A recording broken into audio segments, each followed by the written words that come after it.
Pala saint Thomas college of teacher എഡ്യൂക്കേഷനിൽ സപ്തദിന സഹവാസ ക്യാമ്പിന് തുടക്കമായി. പാലാ ഡിവൈഎസ്പി കെ സദൻ ദീപം തെളിയിച്ച് ഉദ്ഘാടനം ചെയ്തു.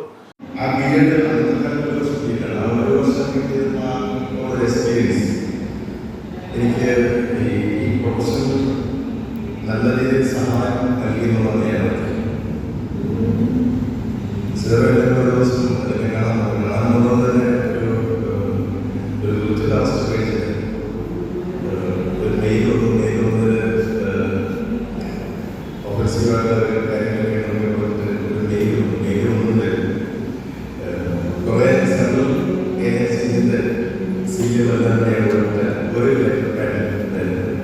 College principal professor doctor sister Beenamma Mathew അധ്യക്ഷത വഹിച്ചു.